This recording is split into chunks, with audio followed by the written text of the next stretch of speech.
Share ko lang to guys. Sa mga mahilig dyan sariling sikap ha. Ayan, mainit siya. Nagsariling sikap kasi ako, nagbili ako ng ganyan. Oh. Yung ako na lang ang gagawa sana sa kuko ko. So ito yung nangyari. Na sobrahan po. Ayan dito oh. Yan, itong part na to matigas tong nasa loob. Ito yan o siya. Yan, hindi mag-focus. Yan, matigas yan siya. Nasobrahan. Tapos pag sobra pala sa ano, ito pa, tingnan nyo matigas yan o. Pag nasobrahan pala sa lagay ng top coat na yan, ang init po. Ang init pag nilagay na siya doon. Ang init. Ito, matigas to. So, lesson learned dito. Mag-search muna, manood muna siguro ng mga video na baka masyak kayo na mainit pala pag nilagay doon, pag nasobrahan siya. Tapos, ito pala ay ano to ha, yung gel polish ito. Ayan yung result. Tingnan nyo itong isa. Nasobrahan. Pag nasobrahan talaga siya ng ano. Ito mainit din to nung nilagay siya doon.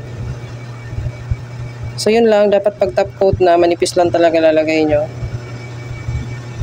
Kasi mainit siya. Tapos maninigas siya dito sa likod. As in, masyashock talaga kayong init. So yun lang, share ko lang para hindi magulat ang mga mahilig maggawa ng sarili nilang kuko. Thank you for watching. Bye! So share ko ulit, hindi pala kayo dapat mag-worry yung mga nanigas kung may sumobra. Syempre, ano yan eh, kumbaga baguhan. Kumbaga nangyayari talaga yung pag-fail. Ganun. So, ginawa ko, binasa ko yung kamay ko and then, ayan, nakita nyo naman, wala na. Sinungkit ko po gamit ang tool na yan. So yun, mainit lang talaga siya. Dapat pa rin mag-worry kasi pag ilagay doon, mainit. Pag ilagay doon sa sunlight ng tawag doon, mainit siya and then tigas. Alam niyo ba guys, kasi tigas siya ng kuko nga, pagka kinat na tumutunog talaga siya kasi sinubukan ko ikat kanina. So yun, binasa ko siya and then natanggal siya, sinungkit ko lang gamit yan. Hindi naman siya nagkaputol-putol, ayan. Wala na, no, ayan.